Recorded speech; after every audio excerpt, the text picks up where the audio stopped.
अक्कलकोट निवासी श्री स्वामी समर्थ महाराज की जय।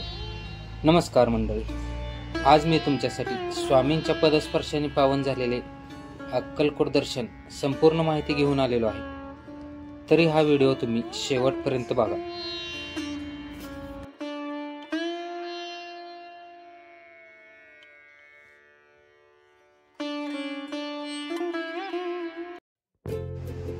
वातावरण खूप छान होते। सध्या थंडीचे दिवस चालू आहे, परंतु ढगाळ वातावरण असल्याने थंडी कमीच होती। निसर्गाचा आनंद घेत मी व माझा मित्र बाईकवरूनच अक्कलकोटच्या दिशेने निघालो। खूप दिवसापासून अक्कलकोटवरील एक व्लॉग बनवण्याची खूप इच्छा होती, त्यामुळे आज सकाळी सकाळी अक्कलकोटकडे मार्गक्रमण केले।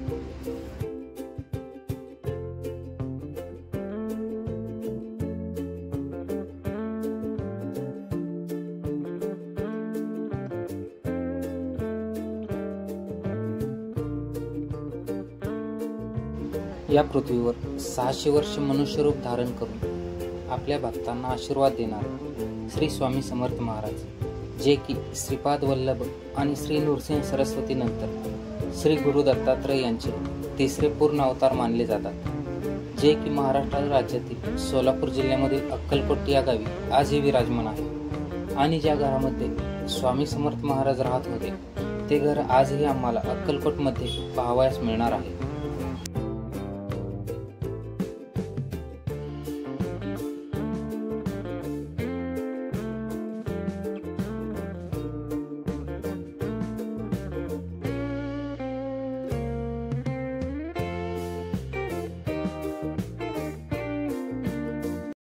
श्री स्वामी समर्थ सन 1857 मध्ये पहिल्या वेळेस अक्कलकोटमध्ये आले होते।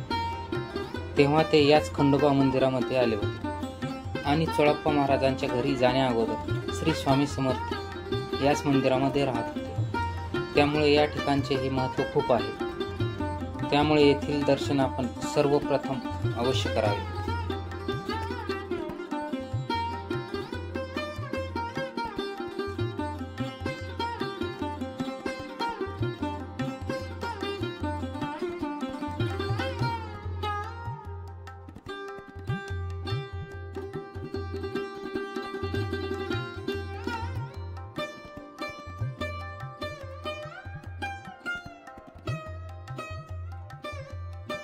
यानंतर आपण स्वामींचा समाधी मठ या ठिकाणी आलेलो आहे।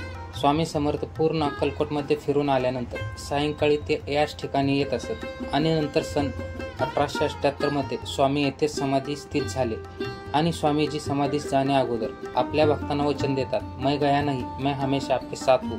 तर अशा प्रकारे आज पण स्वामी त्यांच्याकडे येणाऱ्या भक्तांना आशीर्वाद देतात।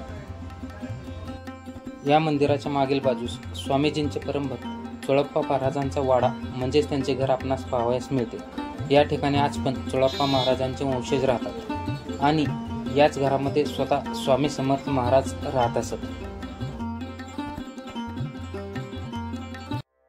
तेथून पुढे आपण स्वामी समर्थ मंदिराकडे जाऊयात। स्वामी समर्थ याच वटवृक्षाखाली दररोज बसत असत आणि याच वटवृक्षाखाली त्यांनी आपल्या मनुष्य देहाची समाप्ती केली होती। ते अक्कलकोटमधील पवित्र भूमीवर 22 वर्षे राहिले होते।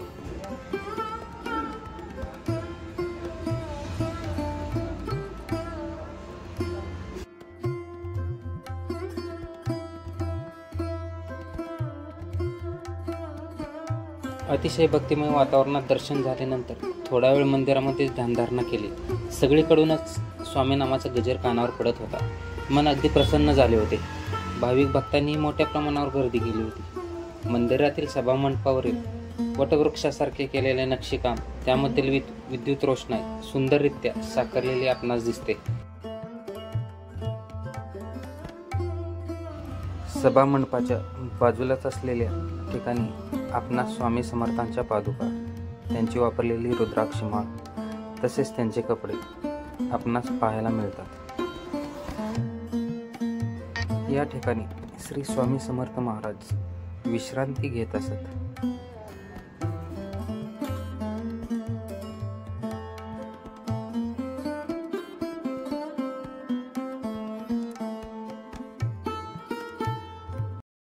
संपूर्ण अक्कलकोटचे दर्शन झाल्यानंतर आता आपण येथील प्रसादालय म्हणजे अन्नछत्र येथे आलेलो आहे, जे की वटवृक्ष मंदिरापासून मात्र 2 मिनिटांच्या अंतरावर आहे.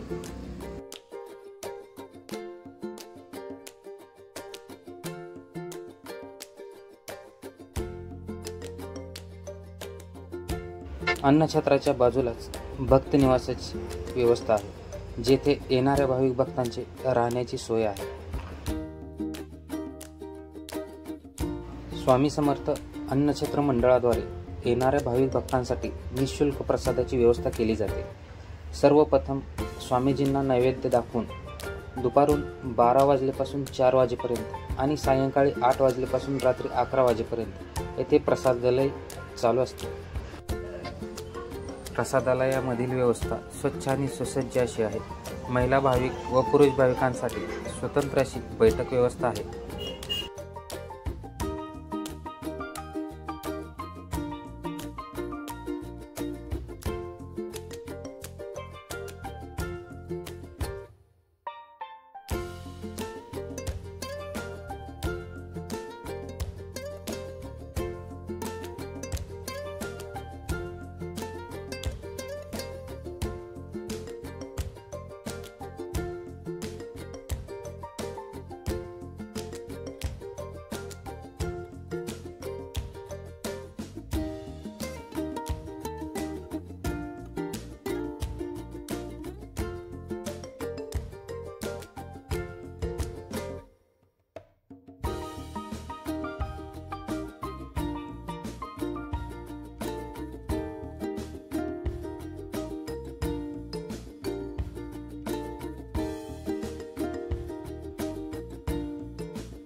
प्रसाद घेतल्यानंतर स्वामी समर्थ प्रसादालयाबाहेर श्री छत्रपती शिवाजी महाराजांची मूर्ती आपले लक्ष वेधून घेते.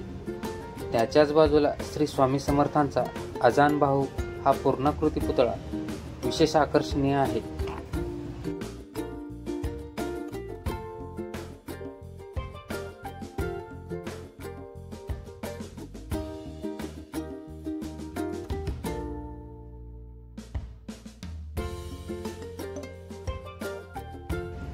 चला तर मित्रांनो, आपणास आजचा हा व्हिडिओ कसा वाटला ते कमेंट करून सांगा व चॅनलवर नवीन असाल तर चॅनलला सबस्क्राईब करा. धन्यवाद. अक्कलकोट निवासी श्री स्वामी समर्थ महाराज की जय.